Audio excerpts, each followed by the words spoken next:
Oh no, I'm going to moderate this. Don't go. Have fun. Now, they told me I could ask anything I wanted to.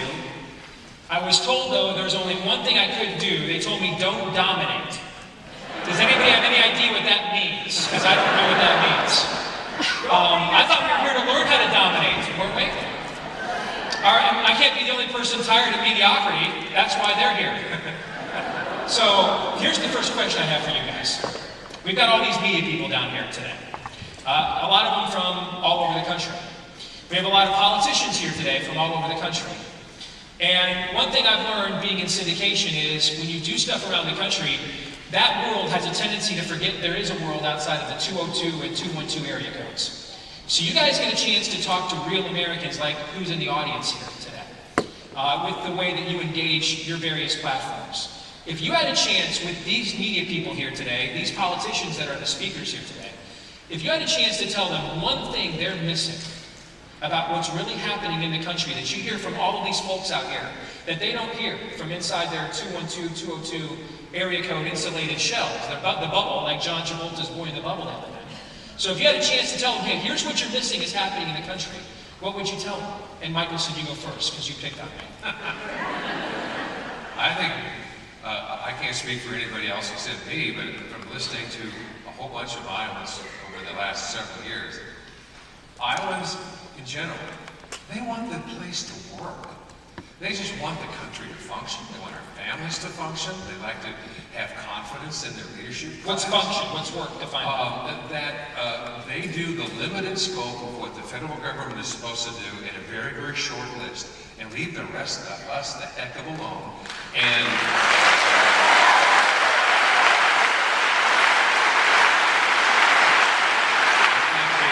I think we would all like to see the end of silly, unending, undescribable wars that we can't even describe. We send our best and brightest off to get shot at and shot up and broken and brought back here, and we have nothing to show for it at the end except misery and wrecked foreign policy. We're tired of feeling like we're used, and we really do want the world to function.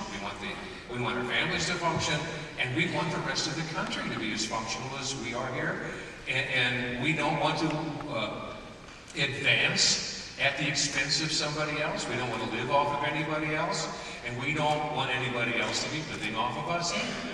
We just like to go back to the way it used to be.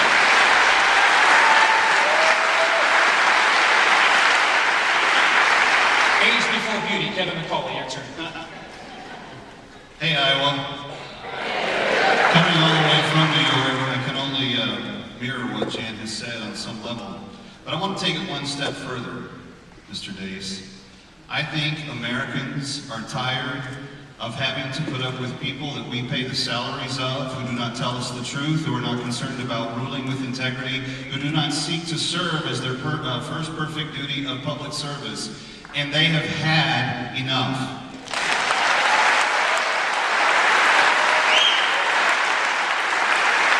The idea that the president can come to the nation yesterday and say with a straight face, look, this NSA surveillance stuff, you don't really, let me be clear. Anytime he says that, by the way, just perk up right there, because you know something dishonest is about to follow. But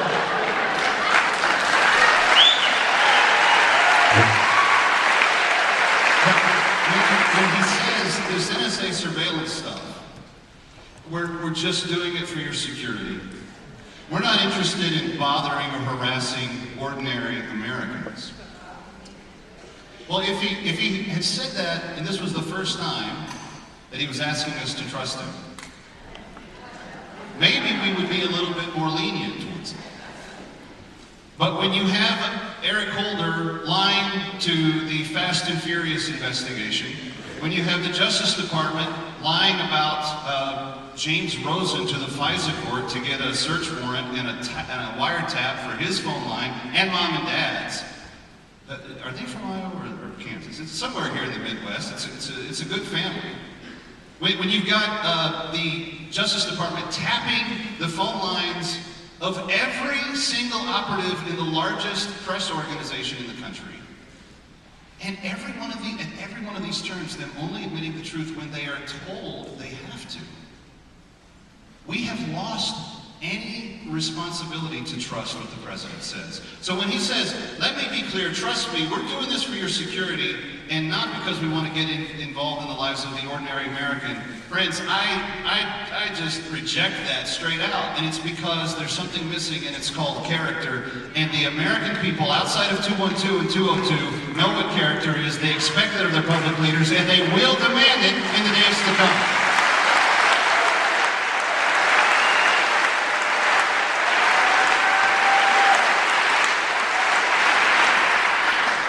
What do you hear from your audience, the people on the ground, and the people you used to work with and for in the political arena, in those 202 and 212 area codes and the media, that they miss is happening in the country? I think more than anything in terms of speaking to the media that's here, these aren't the members of the media really to be speaking with. It's the ones back in 202 and 212 that are writing stories about these people in these seats that have never come out and talked to the people sitting in these seats. They've never heard their stories. They've never gone to Pella and eaten a Dutch letter. They've never gone and eaten ice cream here. They've never engaged with these people, and they're sitting back in New York and in DC writing these stories about people they've never met and never seen. A lot of these members of the media here have been out here, and they've gone to New Hampshire and South Carolina, and they understand what their editors are telling them in DC or New York. That's really not what's going on out here. So I encourage more members of the media to get out and actually see people and hear these real stories, like what Jan was saying. Engage in a dialogue, not a monologue with them. And we're not seeing that with the president. As he said, when he says, you know, we're the most open and transparent administration, they're not. We saw in the video with Hillary Clinton. She said, what was her campaign? And oh wait, who do you want to be answering the phone call at 3 o'clock in the morning? Well, certainly not her after we saw what she did with Benghazi. So,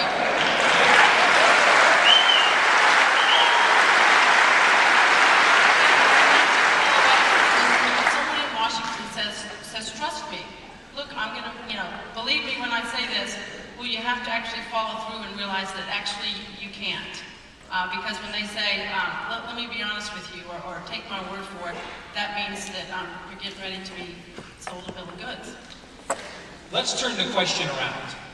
Because in our line of work, we get to interact with some of these media people that a lot of our audience members complain about a lot, and the politicians that they complain about a lot. So we get a chance to see them in their natural habitat, so to speak. We get to peek behind the curtain, if you will. What is it that our audience maybe doesn't see or doesn't get from the other side of the argument? Because sometimes I wonder, we talk so much about those elitist area codes being out of touch that it's almost as if, are we out of touch with them? Do we maybe not understand how tough? Forgive me, I'm actually going to try to be fair for a second. I turned 40 recently, I think I'm getting soft. But do we not maybe understand that the job that we're electing these people to do, is it tougher than we think it is? Or are they really, as corporately, except for a few bright spots, is it really that ineffectual in an end? Jan? Talking about the political class and the media. They're one and the same. Okay. For the purpose of, anybody disagree with that? I think for the purpose of this discussion, they're largely one and the same. Well, first off, no elected government. If we elected the most virtuous, godly person on the planet, the country is still ungovernable. We might have more confidence in that individual, but we're expecting way more than government can deliver.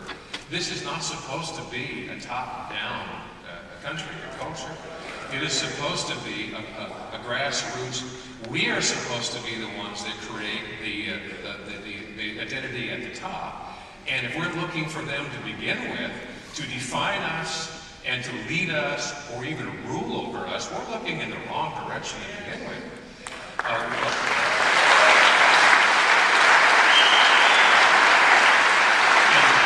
best thing we can do to release all of the innate tension that exists in the so-called culture war is to take away the power of the federal government and government itself from being the negotiator. I've come to the conclusion that evil needs a subsidy. Decency does not. And I don't need much from government. Yet most of the other side need a subsidy, they need special tax preferences, they want rights that don't exist under any moment in human history, making demands on other. I think the best thing we can do is return the framers' view of freedom. We live our lives, we don't bill each other and our neighbors for anything, and nor do we use government to give us special privileges that other people lust after, and then they have to go find a politician that can take stuff or a right or privilege or money from one group of people and give it to another as if they have the right to do that.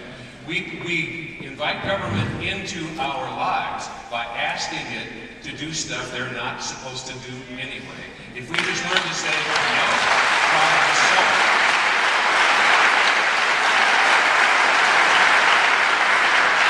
Kevin, you live in one of the two area codes that we have been besmirching here. So the area code that wears ties and suit jackets. I'm wearing a Jesus tie. I don't know if that even counts. Well, last year you wore a rugby shirt. I did not. I wore a rugby shirt. I wore an open collared shirt.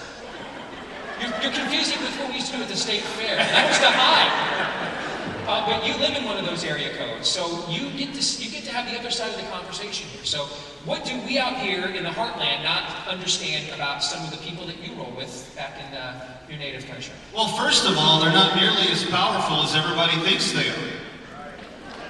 I mean, CNN and MSNBC need you to watch their product to sell their commercials to be successful. Stop watching them!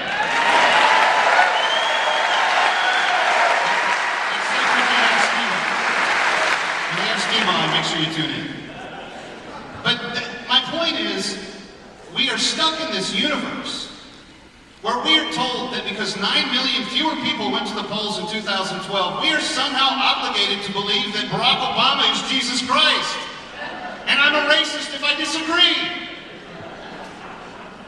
Stop playing their game. They work for us, we hire them, and we should fire them.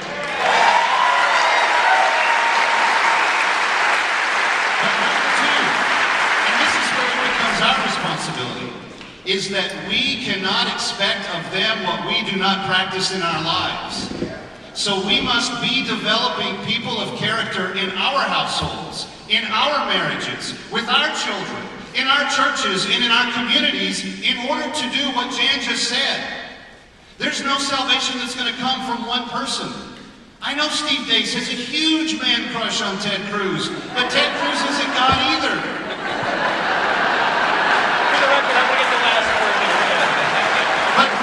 But here's the bottom line. If we become a nation that is governed by the people and for the people, that are seeking actively every day to develop character and integrity and honesty within our households, it does not matter what New York and California tell us. We can take our nation back, but it's up to us every day. We need to love our spouses, we need to be plugged into our households, and we need to raise our children by design, because if we're not doing that, the society is more than willing to raise them by default, and we see what that turns into.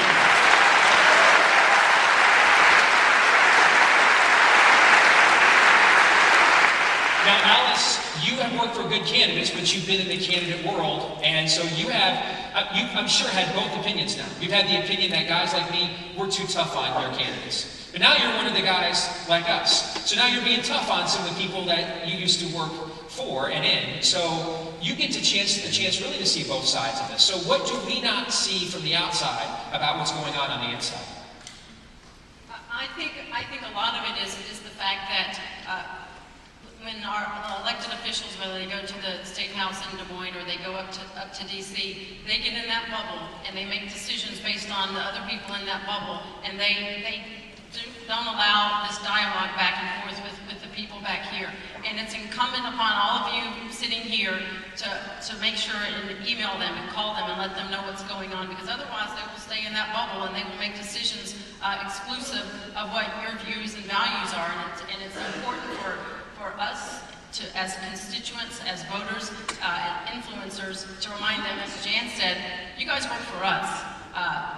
we're your boss, and so we need to make sure that they understand that, because they seem to be forgetting that. And we need to make sure that we're electing people not because we like them, because they represent our policies. I went to many focus groups prior to the this last election, and people said, this Benghazi thing has me a little nervous. The economy's terrible. Obamacare is not good, but that Obama, he's a nice guy. I like him. I'm going to vote for him. Well, we have to get past that. We have to get to where we're electing people because they have the right policies. And as we said before, what's going on in D.C., what's going on at the Capitol, make sure you follow up when they go to campaign in your area, in your town. If they tell you one thing, check with their record. Make sure that their record reflects their rhetoric. Make sure that they're doing what they're telling you to do, because if they're saying one thing to get your vote, then they go off to the Capitol or in D.C. and do something different, hold them accountable. Don't let them get away with campaigning different than they govern, because they will continue to do so. And we're going to go down this path where we have a government that doesn't represent our views and values. And what we have now with the current liberal policies of subsidizing everything everyone does, that's control. We don't need a government that subsidizes and pays for everything that people do, because that's control. We need more conservatives in Washington, the Capitol, that wants them to do better, does not want them to live on government assistance for the rest of their lives, wants them to be able to create jobs or have a job so they can be better themselves. And it's incumbent upon us to hold their feet to the fire and elect ones that represent our values. I think it's really important. I think it's really important just to underscore what you just heard from Alice, because she's been in the system. And so here is someone who's been in the system, who's one of us, who's telling you, yes, these people frankly fear the American media more than the American people. Yes, it's high school. Elected office, I tell people all the time, it's like high school with lots of other people's money at stake. So it's about cliques and factions and who's popular and who's talking to who and what everybody thinks of everybody else. And so really what I hear you say, Alice, is that if you want change, it's going to have to come from the outside in by the people in these seats exerting pressure on the system. It's not going to happen within the system itself. Absolutely, and don't let them tell you what you think. You know what you think. Don't let them tell you any different. Don't let them tell you that if you stand for traditional marriage, then you have a problem with anything that's completely opposite from that. Stand for your views on the social issues, because those are directly connected with the economic issues in this country. We're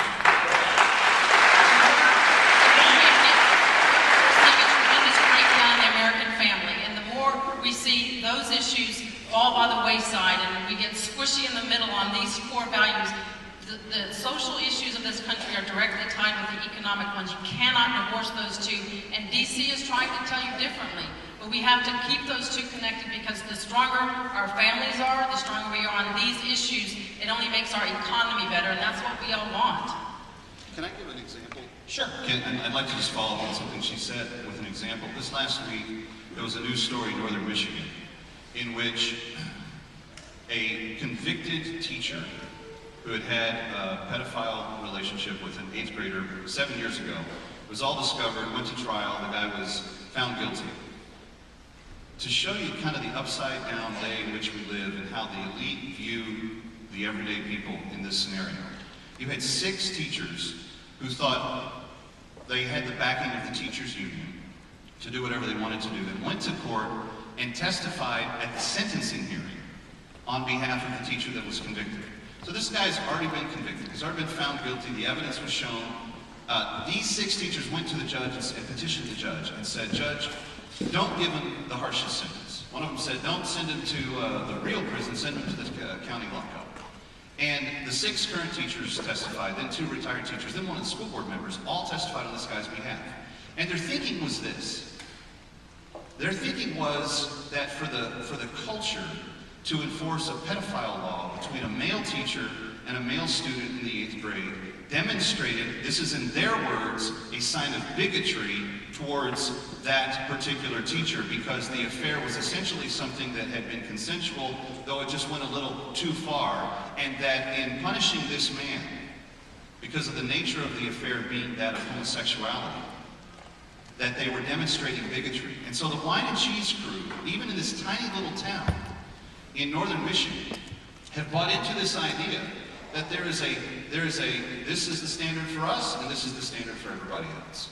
And the damnable part about this is that you have 8th grade students that sat under the teacher that did this, but you have 6 more teachers with the backing of a union that won't allow them to be fired. In fact, they threatened to hurt the town with a lawsuit if the town decided to get rid of them and the residents want to. But there's this great debate right now. Do we stand up and speak and represent ourselves as a community? Or do we let the powerful and the elite, the ones that are telling us how to think about everything from what math is to what sexuality is supposed to be? There's a fear to speak into that. Friends, if that is the case, we have lost America. If that is the case, this is no longer the place where we can believe morality is going to win at the end of the day. You have to hold people accountable, particularly in public institutions.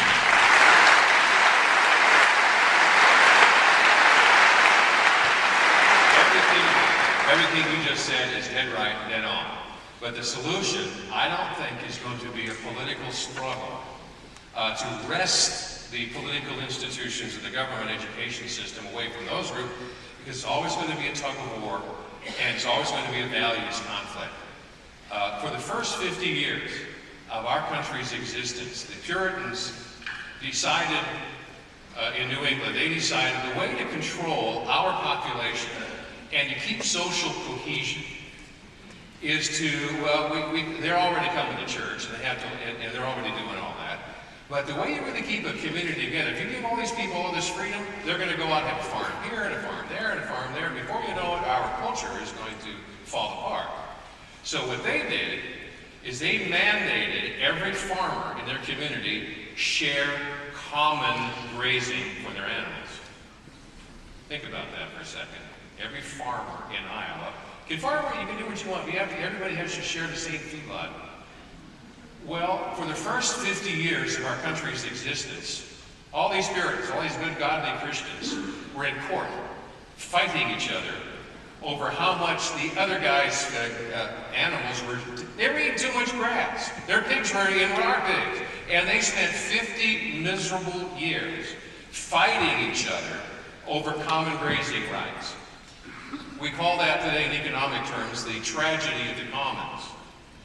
We're doing this, we did the same thing with our kids.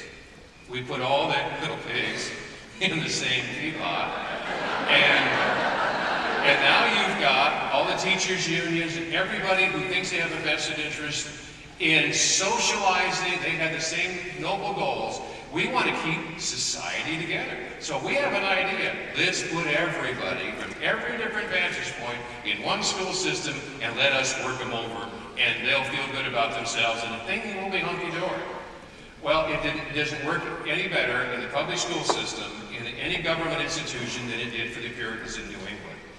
And here's the deal. With that, if absolute freedom reigns, you educate your own kid according to your own lights, you go find and buy a teacher, and the homosexual community and the pedophile community can go educate any of the kids that their relationships reduce.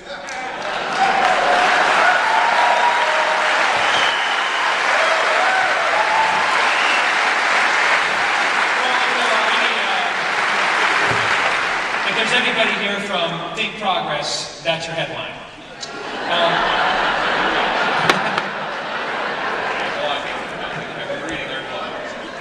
All right, let's have some fun and put you guys on the spot, because even the good speakers here, they're going to have canned speeches for the most part.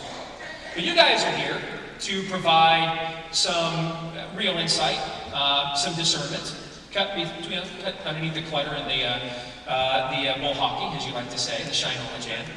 So I'm going to throw a name or a term out, and I want you guys to tell me what's your immediate reaction when I give you this name or this terminology, what you immediately think, all right? Rand Paul, Alice. Car with a bunch of stickers on it.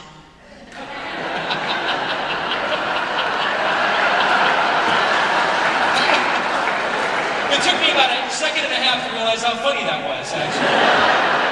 I'm going to giggle about that all night long. I'm going to wake up in the middle of the night, my wife's going to go, that's funny what Alice said. Rand Paul, Kevin. Secretary of the Treasury. Jan. Too early to tell from it. Okay. Too early. I'm whipping out. Rick Santorum, and Jan, you can't whip out. He should change the color of his sweater vest. And grow some sideburns. Some sideburn. Hipster glasses as well? Absolutely. And hipster glasses. Alice, Rick Santorum. Iowa caucus, bowling. Okay. He's a rancher. Now, the last answer Alice gave was very witty. That last one. Kevin. Can I pass? Double jeopardy. The senator was here this morning. I don't think he meant to, but he kind of slightly dissed my business partner, Stephen Baldwin, because he said in his speech, Stephen Baldwin was here, and anybody that's been making faith-based media in Hollywood has been doing a crummy job. And I think those were two different thoughts. I think there was supposed to be a period in between there. I'd like to get with his editor to make sure that was the case, because we need to be on the same team in the media development realm. And actually, I'm real proud of faith-based media and where it's gone in the last 3 years, because it's advanced more in the last 3 years than it has the previous 10. But I'm gonna take a pass. Okay. I'm not sure, because I'm not sure if he is Ron Paul Light. I'm not sure if he's a libertarian, or I'm not sure if he's a conservative. I think he is, but he's trying to. In this room, there are Ron Paul devotees. There are the Paulistas, and you have the Christian conservatives, the pro-life, and he's trying to do this. And Lots of stickers on his head. Yeah, lots of stickers. Yeah. And I hope he's successful, but nobody's been able to successfully juggle both groups and survive. It's Alice. fun to watch, however. Alice Carl Rove. I'm going to ask for a mulligan right now. I never speak ill of Norwegians, except for Carl Rove.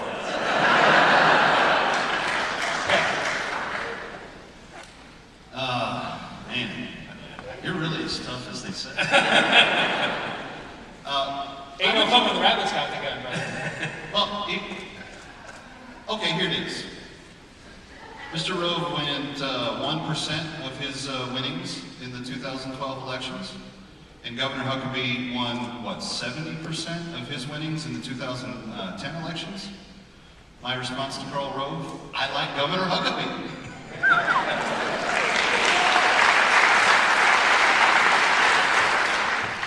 The state of the country. Jan. Can I use one of my words? Deep Shinola.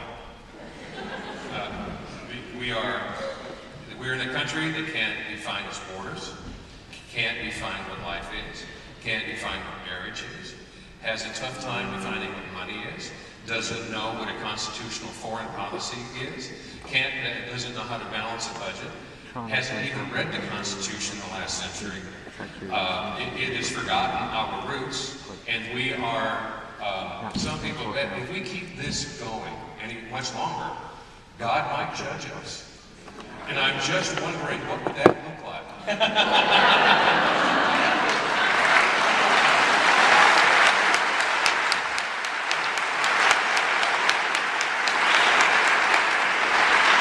And that's another blog for Think Progress. State of the country, Kevin. We are confused because we allow ourselves to be. We've gotten a little lazy, we've gotten very sleepy. We are very content with what Washington gives us. And until we change that inside of us, we're lost. And I actually think it ties to something much bigger, which is the moral question.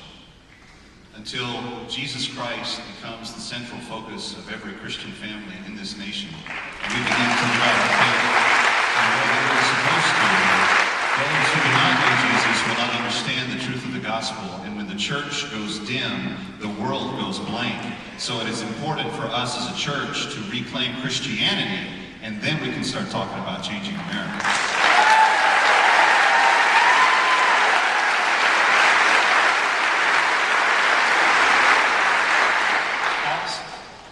I think you to go back and be reminded that a high number of our founding fathers that were members of the seminary, writing the rules and laws of our country, our rights are God-given, they're not government-given. We've heard that theme throughout the day, but we need to remember that those who wrote our founding documents, majority of them were men of faith, men of God, and they created this grand framework that we have.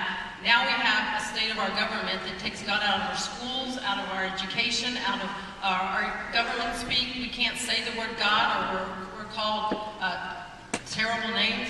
We have to remember that our rights are given by God, not by the government, and not be afraid to wear our faith on our sleeve and remind our children, yeah, it's Chick-fil-A Day. We're going to Chick-fil-A, and we're going to get a Chick-fil-A, and you're going to be proud to tell your friends. You're not going to be embarrassed about the fact that you went to Chick-fil-A because you're standing up for freedom of religion and freedom of speech. And we have to make sure that our kids know that, and they pass that on to their kids.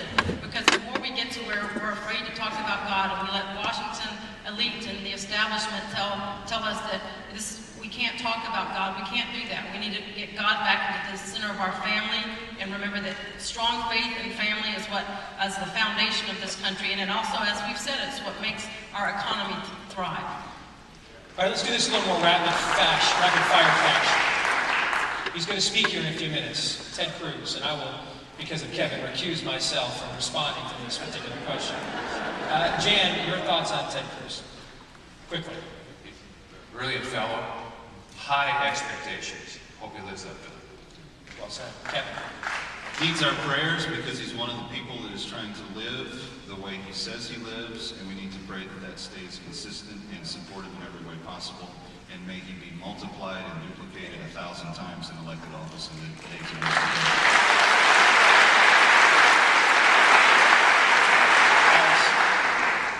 Extremely intelligent, extremely passionate, and at the same time, extremely respectful. When he's up there in a committee hearing, going face to face with Democrats up there, he's extremely respectful, and thank goodness he doesn't back down when they try to accuse him of being mean to a woman Democrat when he's trying to make a case. The future of the Republican Party in 10 seconds, Jan. It's on a shaky card table in the middle of an earthquake. Alice. The Republican elite and establishment needs to listen to the people in Iowa and across this country that stand for faith and family, because that is what this party, a big majority of what this party stands for, and we need to continue, we need to grasp, bring these people back into the fold, and stop only calling on them when it's time to get out the vote. We need them at the table now.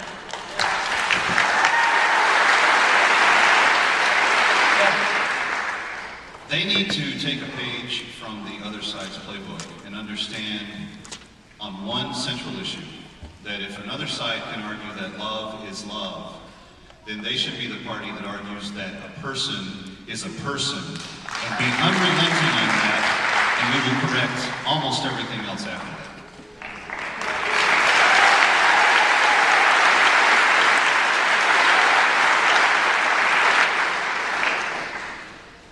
If you had a chance to have a national audience, unfettered with the country, you had 10 seconds, what would you tell them? Jan.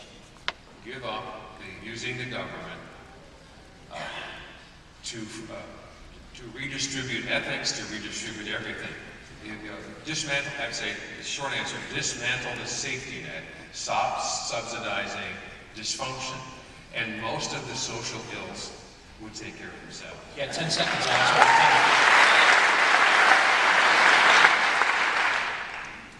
Don't lose your core convictions and your core values. Don't let anyone else tell you what to think, and don't let anyone else tell you what's fair. What you've worked hard for, what you've earned is yours, and this redistribution of the wealth is not what we need in this country. My advice in 10 seconds would be, don't wear a jersey. I am the way, the truth, and the life. No man comes to the Father except through me. Trust him. Let's change the country.